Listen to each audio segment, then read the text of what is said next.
Welcome back to our channel. और आज का टॉपिक है हमारा ब्रक्सिज्म। कभी आपको ऐसा लगा कि आप सुबह उठे हैं और आपके जबड़ों में दर्द हो रही है या आपको हेडेक हो रही है? तो कभी आपने ये अपने स्पाउस से सुना होगा कि उन्होंने आपको बताया हो कि आप सारी रात अपने दांतों को रगड़ते रहे हैं और आप क्लिंच कर रहे थे, या आप तकलीफ में थे, या आप सो नहीं सक रहे थे दांतों को रगड़ने की वजह से।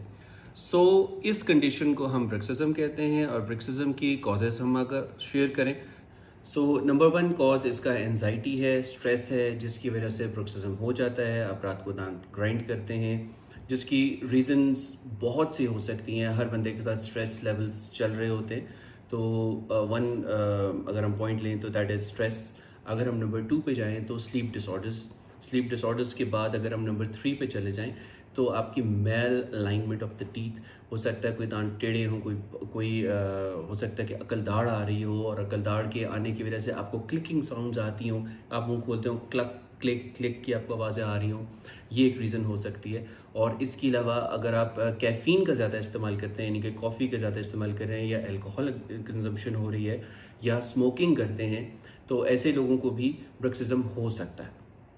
इसके अलावा कुछ मेडिकेशंस भी हो सकती हैं जो ये सिम्टम्स करती हैं, जैसे एंटी डिप्रेसेंट्स हो गई, या कुछ ऐसी डिजीज़ जैसे पार्किंसंस डिजीज़ है, उसमें भी आपको क्लिकिंग साउंड्स हो सकती हैं, या दांतों का रगड़ना हो सकता है जो कि आपके बस में नहीं होता।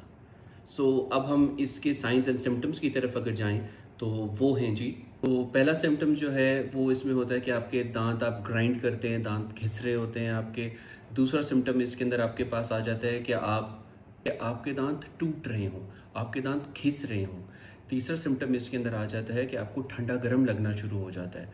और चौथा सिम्टम इसके अंदर आ सकता है कि आपको जबड़े में दर्द हो रही हो, स्पेशली जब आप सुबह उठें आपके जबड़े में दर्द हो रही होती है। और पांचवा इसका सिम्टम है कि आपको हेडेक हो रही होती है। छठा सिम्टम है कि आपके कानों में भी दर्द होती है और शाई शाई की आवाज़ें आ रही होती हैं। और सातवां है डिस्टर्ब्ड स्लीप।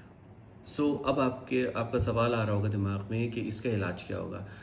जैसा सिम्टम होगा, जैसी प्रॉब्लम होगी, जो कॉज होगा, उसी के मुताबिक उसका ट्रीटमेंट किया जाएगा। अगर डेंटल ट्रीटमेंट की तरफ चले जाएं तो हम नाइट गार्ड बना के देते हैं आपको। नाइट गार्ड एक डिवाइस होती है जो हम आपके अपर जॉ या लोअर जॉ, किसी एक जॉ पे बना के देते हैं, और आप जब रात को उसको पहनते हैं तो ग्राइंडिंग आपस में दांतों की नहीं होती, नाइट गार्ड बीच में आ जाता है और दांत बच जाते हैं। दूसरा ये ट्रीटमेंट है, अगर स्टेज थोड़ी आगे चली गई है और दांत आपके घिस गए हैं तो उन पे या फिलिंग्स की जा सकती हैं उनकी, या डेंटल कैप्स लगाई जा सकती हैं, क्योंकि डेंटल कैप्स दांतों से ज़्यादा स्ट्रांग होती हैं। जब वो आपस में रगड़ेंगे भी तो बाकी दांत आपके बच जाएंगे और वो रगड़े नहीं जाएंगे। स्ट्रेसफुल लाइफस्टाइल को अवॉइड करने का तरीका जो है उसमें नंबर वन, मैं आमतौर पे पेशेंट्स को कहता हूँ कि आप एक्सरसाइज स्टार्ट करें। अगर एक्सरसाइज के साथ आप योगा वगैरह कर सकते हैं या मेडिटेशन कर सकते हैं तो वो और भी अच्छी बात हो जाएगी। इसके अलावा आप ऐसी हैबिट्स को अवॉइड करें, जैसे चुइंग गम्स हैं। चुइंग गम्स की वजह से आपके जॉज ऑलरेडी स्ट्रेस्ड होते हैं तो वो और ज़्यादा स्ट्रेस्ड आउट हो जाते हैं और आपकी जो कंडीशन है वो एग्रीवेट कर जाती है, बढ़ जाती है। अब मेडिकल ऑप्शन में हमारे पास मस्कुलर रिलैक्सेंट्स हैं, एंटी इन्फ्लेमेटरी ड्रग्स हैं, जैसे आपके पास नॉन स्टेरॉइडल्स जिनको कहते हैं, ब्रूफिन वगैरह एक्सेट्रा आप यूज़ कर सकते हैं। उसके अलावा आपको अगर नींद का डिसऑर्डर साथ में आ रहा है तो नींद की दवाई खा सकते हैं कोई रात को सोने से पहले। और एक और ट्रीटमेंट इसका होता है जिसको हम बोटॉक्स कहते हैं। बोटॉक्स का भी इंजेक्शन लगाया जा सकता है। डीप हमारा यहाँ मसल होता है, मैसेटर थोड़ा सा डीप होता है, उसमें बोटॉक्स अगर आप लगाएं तो वो रिलैक्स हो जाता है। तो ये सिर्फ ट्रीटमेंट्स को डिस्कस करने की बात हो रही है। बाद में ट्रीटमेंट कौन सा कराया जाता है या कौन सा करते हैं वो इट्स अनदर स्टोरी।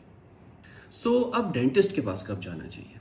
डेंटिस्ट के पास आपको तब जाना चाहिए जब आपके दांत घिस गए हों, आपके वॉर्न आउट टीथ हों, आपको ठंडा गर्म लगना शुरू हो चुका हो, आपके जॉज में तकलीफ हो जो कि ज़्यादा रहती हो, आपको हेडेक स्टार्ट हो गई हो।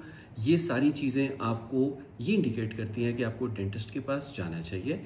इसके अलावा आपकी नींद डिस्टर्ब हो गई हो, ये सारे फैक्टर्स हैं जो कि आपको इमीडिएटली डेंटल हेल्प की तरफ ले जाते हैं और आपको जाना चाहिए। इसके अलावा अगर आप और किसी टॉपिक पे डिस्कस करना चाहते हैं तो हमारे चैनल को सब्सक्राइब करें, लाइक करें और कमेंट्स में हमारे साथ शेयर कर लें। Thank you.